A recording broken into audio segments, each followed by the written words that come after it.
کا پاسباں ہے محمد علی جناح، محمد علی جناح۔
میں درخواست کروں گا ممتاز دانشور ماہر اقبالیات تکمیل پاکستان کے دائی جو جہاد مسلسل کر رہے ہیں جناب زید حامد صاحب، میں ان سے درخواست کروں گا۔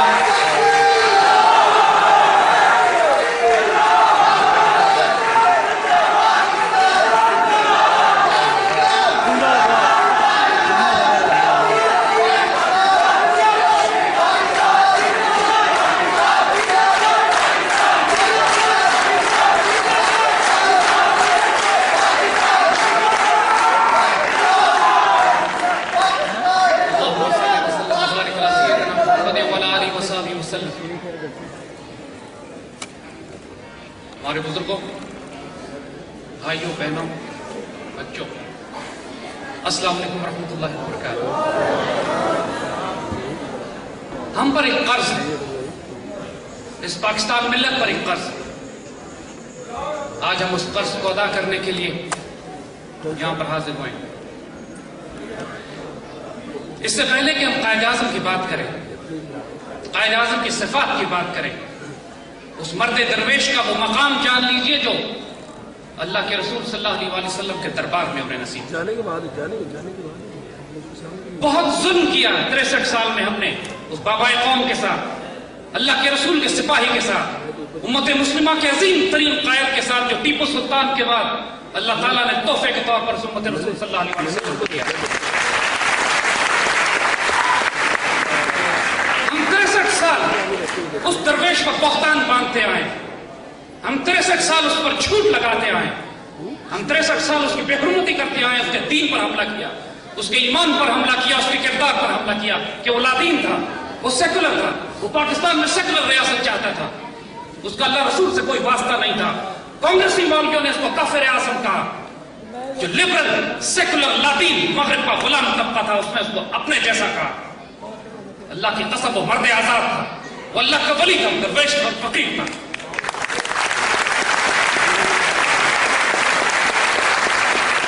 حضرت پیر جماعت علی شاہ رحمۃ اللہ علیہ، ہم نے تاریخ کو اس طرح مسخ کیا ہے کہ جن بزرگوں نے پاکستان کی تعمیر کی ان کے نام ہم نے تاریخ کی کتابوں سے مٹا دیے۔ حضرت پیر جماعت علی شاہ رحمۃ اللہ امیر ملت، پوری مسلمان ملت آپ کو امیر ملت کہہ کے تسلیم کرتی ہے۔ حضرت پیر جماعت علی شاہ قائد اعظم کے بارے میں فرماتے ہیں واللہ اللہ کا ولی ہے۔ امیر ملت نے قائد اعظم کو اپنی پوری خدمات پیش کی، پوری مسلمان ملت کو متحد کیا، فتویٰ جاری فرمایا کہ مسلم ہے تو مسلم لیگ میں آؤ، اور جو مسلم لیگ کو ووٹ نہیں دے گا، جو قائد اعظم کو ووٹ نہیں دے گا، اس کو مسلمانوں کے قبرستان میں دفن نہیں کیا جائے گا۔ امیر ملت سے لوگوں نے سوال کیا، یہ تو گورا انگریز نظر آتا ہے، انگریزی بولتا ہے، اردو بھی نہیں جانتا۔ امیر ملت نے فرمایا تم امیر اعظم کو نہیں جانتے، یہ ہمارا کام کر رہا ہے، یہ ہماری ڈیوٹی پہ، اللہ کے رسول کی ڈیوٹی پہ۔ امیر ملت نے قائد اعظم کو قرآن پاک کا تحفہ بھیجا، اس کے ساتھ ایک جائے نماز بھیجا، اس کے ساتھ ایک تسبیح بھیجی۔ قائد اعظم نے جوابی خط تحریر فرمایا، شکریہ ادا کیا، فرمایا امیر ملت آپ نے مجھے قرآن پاک اس لیے بھیجا ہے کہ مسلمان قرآن کے لیے لازم ہے کہ اللہ کے حکم کو جانے، قرآن کو سمجھے، قرآن کو نافذ کرے۔ آپ نے مجھے جائے نماز اس لیے بھیجا ہے کہ جو اپنے رب کی اطاعت نہ کرے اس کی اطاعت اس کی قوم نہیں کرتی۔ آپ نے مجھے تسبیح اس لیے بھیجی ہے تاکہ میں اللہ کے رسول پہ درود شریف پڑھوں کہ جو اللہ کے رسول پہ درود نہیں پڑھتا اس پر اللہ کی رحمت نازل نہیں ہوتی۔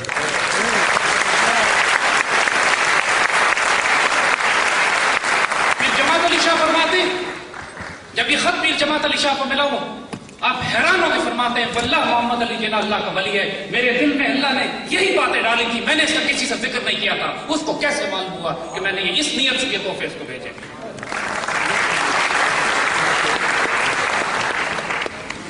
علامہ شبیر احمد عثمانی پہلے شدید مخالف پاکستان تحریک کے کانگریسی مولویوں کا بہت بڑا ٹولہ جو اس وقت بھی کانگریس کے ساتھ تھا، آج بھی کانگریس کے ساتھ ہے، انشاءاللہ قیامت میں بھی کانگریس کے ساتھ ہی اٹھے گا۔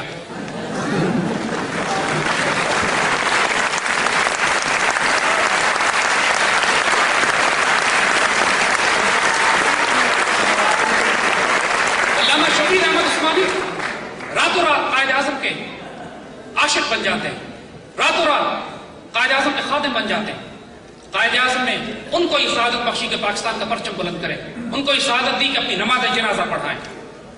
علامہ شبیر احمد عثمانی سے جو یہ پوچھا گیا کہ راتوں رات آپ تبدیل کیسے ہو گئے، فرمایا میں بھی قائد اعظم کا مخالف تھا، لیکن رات میں خواب میں حضور صلی اللہ علیہ وسلم کی زیارت نصیب ہوتی ہے، آپ کے ساتھ قائد اعظم کھڑے ہوتے ہیں، حضور قائد اعظم کی طرف مخاطب کر کے فرماتے ہیں یہ میرا سپاہی ہے، اس کی مخالفت نہ کرنا۔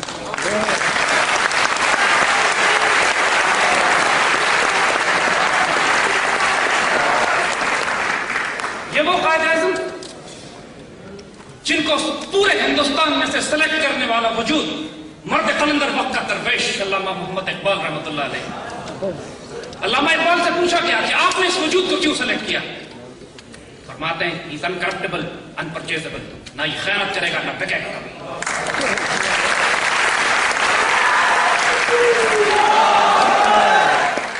ہمارے بڑوں نے ہم کو یہ بتایا، تاریخ میں وقت ایسا آ چکا تھا جب تمام اللہ کے ولی فقراء درویش اس پاکستان کو اللہ کی عمارت سمجھ کر اس کو بنانے کی تحریک میں شامل ہو چکے۔ اس وقت یہ کہہ دیا گیا تھا کہ نہ نماز کام آئے گی، نہ روزہ کام آئے گا، نہ حج کام آئے گا، نہ زکوٰۃ کام آئے گی اگر اس پاکستان سے خیانت کی۔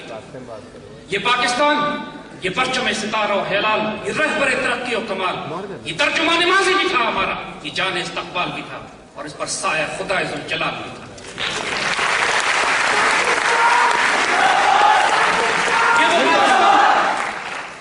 یہ وہ پاکستان جو مدینہ کی ریاست کے بعد پہلی مرتبہ 1300 سال کے بعد مدینہ ثانی کے طور پر امت مسلمہ کو تحفے میں دیا گیا، جس کا نظر، جس کی فکر، جس کی سوچ علامہ اقبال نے دی، اور جس پاکستان کو بنانے کی ذمہ داری اللہ کے رسول نے اپنے جس سپاہی کو دی، اس کو محمد علی جناح سے قائد اعظم بنانے کی ذمہ داری بھی علامہ اقبال کے حوالے کی گئی۔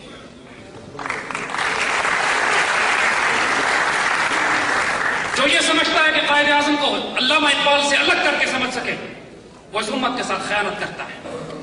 1940 کے جلسے کے بعد اسی لاہور میں جب تکمیل پاکستان کا جلسہ کیا جاتا ہے، قائد اعظم سب سے پہلے علامہ اقبال رحمۃ اللہ علیہ کے مقام پر پہنچتے ہیں اور اپنے سیکرٹری مطلوب الحسن سید صاحب کو مخاطب کر کے کہتے ہیں کہ آج علامہ اقبال کتنے خوش ہوتے کہ میں نے وہی سب کچھ کیا ہے جس کا آپ نے مجھے حکم دیا تھا۔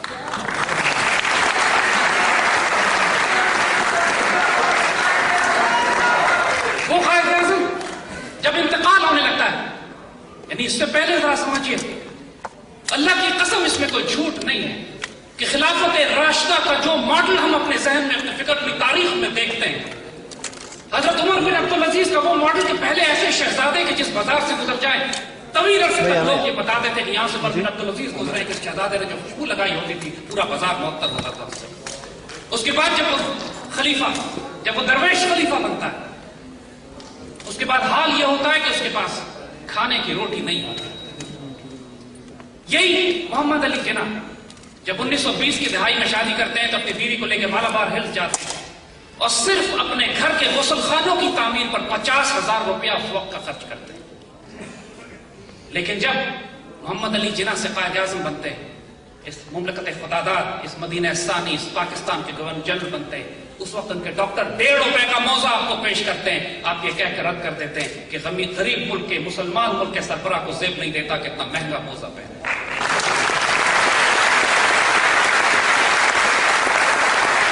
یہ وہ قائد اعظم ہے، صداقت اور دیانت، جو میرے آقا صلی اللہ علیہ وسلم کی وہ شان ہے جس کی گواہی کفار نے دی۔ شان نبوت کا اعلان بعد میں ہوتا ہے، صداقت اور دیانت کی گواہی کفار بھی دیتے ہیں۔ قائد اعظم رحمۃ اللہ علیہ صداقت اور دیانت کا معاملہ دیکھیں، جب اقبال فرماتے ہیں انکرپٹیبل انپرچیزبل، نہ خیانت کریں گے نہ خریدے بیچے جا سکتے ہیں۔ سرکاری استعمال کے لیے گورنر جنرل ہاؤس کے لیے 37 روپے کا فرنیچر لایا جاتا ہے، فرنیچر کی لسٹ دیکھتے ہیں، اس میں کوئی 6-7 روپے کی کرسی اضافی ہوتی ہے، پوچھتے ہیں یہ کس لیے آئی؟ فرمایا آپ کی بہن کے لیے، محترمہ فاطمہ جنہیں آپ کے ساتھ رہتی ہیں، خدمت کرتی ہیں، مادر ملت ہے۔ قائد اعظم اس پر لکیر لگا دیتے ہیں، اس کے پیسے بیت المال سے نہیں جائیں گے، فاطمہ جناح سے اس کے پیسے لو، مسلمانوں کے پیسے اس پہ خرچ نہیں کیے جائیں گے۔ کابینہ کی میٹنگ ہو رہی ہے، کیبنٹ کی میٹنگ ہے، اے ڈی سی پوچھتے ہیں کہ وزراء تشریف لا رہے ہیں تمام مسلمان ریاست کے، ان کو چائے کے ساتھ کیا پیش کیا جائے؟ قائد اعظم جلال میں آ جاتے ہیں، کیوں یہ گھر سے کھا کے نہیں آتے؟ روایت بن گیا کہ کابینہ کے ممبروں میں کسی وقت کھانے کو نہیں دیا جاتا۔ یہ صداقت اور دیانت اور خیر، میں آپ کو بتائیں بندہ مومن کی، بندہ آزاد کی غیرت کیا ہوتی ہے۔ آج استغفر اللہ العظیم ہمارے حکمران جن کے نہ ہاتھ پاک ہے دل و نگاہ پاک ہے، پلید ناپاک حرام میں پلے ہوئے لوگ، یہ کیا جانے غیرت کیا ہوتی ہے۔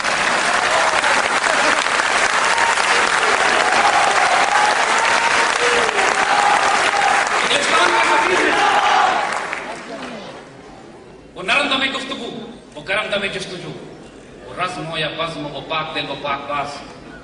اس سے انگریز سفیر کہتا ہے کہ بادشاہ کا بھائی آ رہا ہے پاکستان، آپ اس کو ریسیو کرنے ایئرپورٹ جائیں، پاکستان کی بڑی عزت ہوگی۔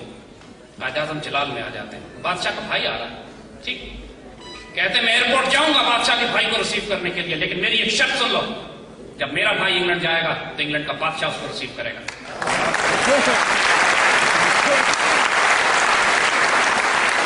یہ وہ قائد اعظم ہے، جب آپ کا انتقال ہونے لگتا ہے، زیارت میں اپنے ڈاکٹر سے کہتے ہیں اب میں بہت اطمینان تسلی کے ساتھ دنیا سے جا رہا ہوں، میرا ایمان ہے کہ یہ پاکستان ہرگز وجود میں نہیں آتا اگر اس میں فیضان نبوی شامل نہ ہو۔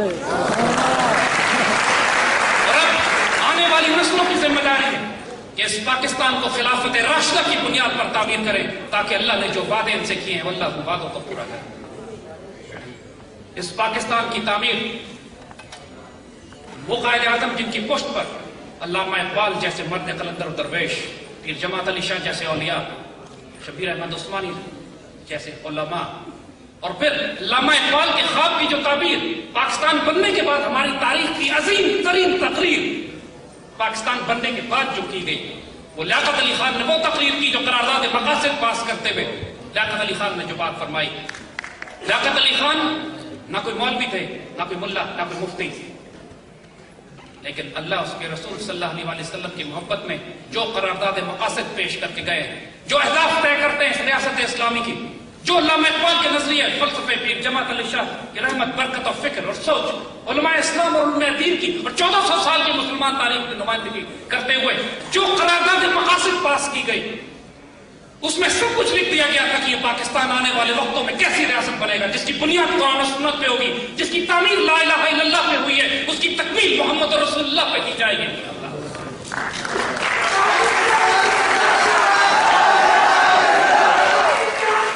آج ہم 63 سال سے اس خیانت کے مرتکب ہو رہے ہیں۔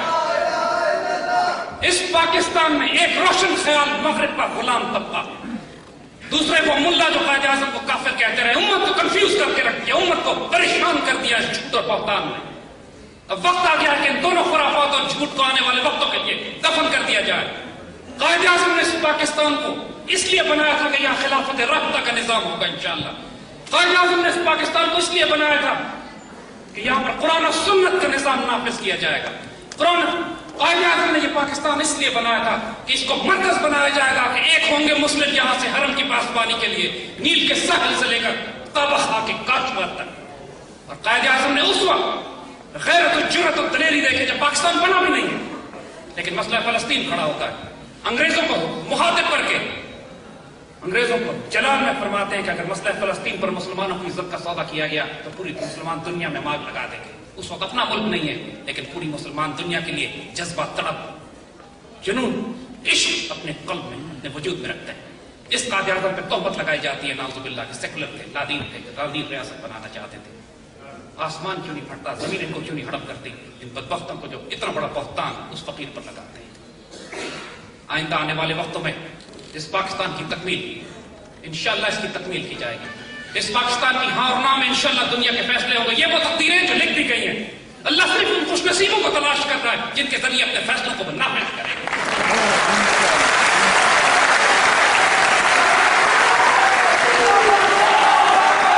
اب یہ کچھ خبریں ہم کو سنا دیتے ہیں. اس پاکستان میں اس کا معاشی نظام تبدیل ہو کر انشاءاللہ خلافت راشدہ کی بنیاد پر ہوگا. قائد اعظم نے اسٹیٹ بینک کا افتتاح کرتے ہوئے یہ بات فرمائی تھی کہ مغرب کے معاشی نظام نے یعنی سود اور ربا کے نظام نے اس دنیا کو تباہی کے دہانے پر کھڑا کر دیا ہے اور کوئی معجزہ ہی انسانیت کو اس تباہی سے بچا سکتا ہے. اور اسٹیٹ بینک کو ذمہ داری دی گئی تھی کہ اس پاکستان سے سود اور ربا کا نظام ختم کر کے یہاں پر اسلام کا معاشی نظام قائم کرے جس کی بنیاد سونے اور چاندی پہ، درہم و دینار پر، اسلام کے real wealth based economic model پر. اسٹیٹ بینک نے، اس ملک کی عدالتوں نے پچھلے 30 برس ہو گئے پاکستان کی شرعی عدالت اور سپریم کورٹ کے درمیان وہ فائل ایک دوسرے کی طرف پھینکی چلی جا رہی ہے جس میں سود اور ربا کے نظام کو ختم کرنے کی بات کی گئی. اس ملک میں عدالتی نظام جو آج بھی انگریزوں کا بنایا ہوا ہے، جو کفر کے نظام کا بنایا ہوا ہے، جہاں پہ صرف طلاق اور قتل اور کرائے کے مقدمات 30 سال تک چلتے ہیں، یہ وہ پاکستان نہیں تھا جس کا قائد اعظم نے خواب دیکھا، جس کے لیے 50 لاکھ شہداء ہم نے دیے اور جو آئندہ آنے والے وقتوں میں امت مسلمہ کی قیادت کرے گا. اس پورے پاکستان کو اس کی دوبارہ تعمیر کرنی ہے، اس کے لیے قربانیاں دینی ہوں گی، اس کے لیے شہداء دینے ہوں گے. اپنے آپ کو تیار کریں. یہ اذانیں بار بار آپ کے پاس نہیں آئیں گی. علامہ اقبال نے جب جا کے افغانستان کے بادشاہ کو وارننگ دی تھی کہ پاکستان بننے والا ہے، اس پاکستان سے خیانت نہ کرنا، تو اس فقیر نے جا کے وہاں پہ ان کو صاف وارننگ دی تھی. دیگر تانائے راز آیت کے نائب، یہ فقیر باز آیت کے نائب. دوبارہ راز جاننے والے تمہارے پاس شاید آئیں یا نہ آئیں، یہ فقیر تمہارے پاس دوبارہ بار بار لوٹ کر نہیں آئیں گے. توبہ کا وقت تمہارے پاس اب ہے. اس حکمرانوں کو بھی وارننگ دی جا رہی ہے، ان کی قبروں کے نشان کسی کو نہیں ملیں گے. جس روش میں یہ چل رہے ہیں آج، اللہ نے اپنے بندے لے کر آنے، وہ آنے والے ہیں. صرف انتظار کرو، ہم آپ کے ساتھ انتظار کر رہے ہیں. اللہ اس پاکستان کا حامی ناصر ہے اپنے.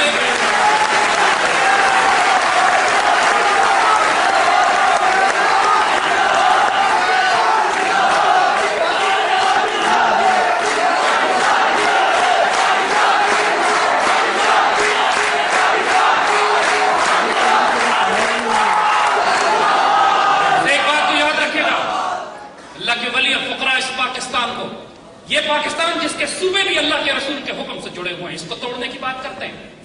پچھلے دنوں پاکستان کے مین سٹریم چینل کے اوپر خان آف قلات کے پوتا آیا ہوا تھا. اس سے ٹیلی ویژن اینکر پوچھتا ہے کہ آپ آزادی کی آج کل بات کرتے ہیں. اس وقت جب پاکستان بن رہا تھا تو خان آف قلات نے کیوں پاکستان کا ساتھ دیا، کیوں پاکستان سے مل گیا، اسی وقت آزادی کا اعلان کر دیتے. تو خان آف قلات کا پوتا لائیو ٹیلی ویژن پر کہتا ہے کہ ہمارے بزرگوں نے سوچا تھا کہ پاکستان سے الگ ہو جائے، لیکن پھر خان آف قلات کو خواب میں حضور صلی اللہ علیہ وسلم کی زیارت ہوتی ہے. حضور جلال میں فرماتے ہیں پاکستان بن رہا ہے، خبردار خیانت نہ کرنا، شامل ہو اس کے ساتھ.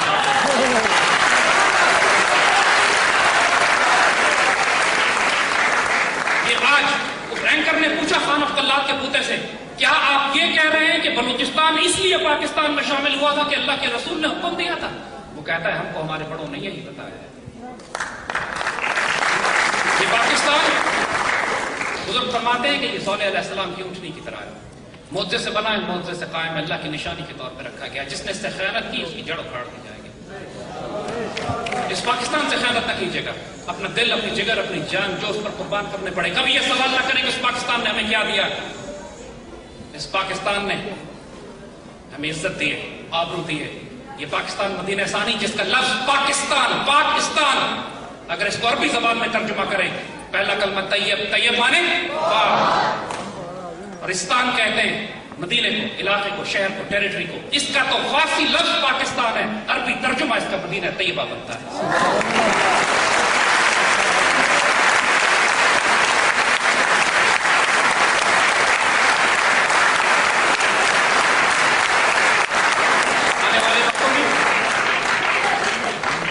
آنے والے وقتوں میں ایک شاندار تقدیر آپ کا منتظر ہے.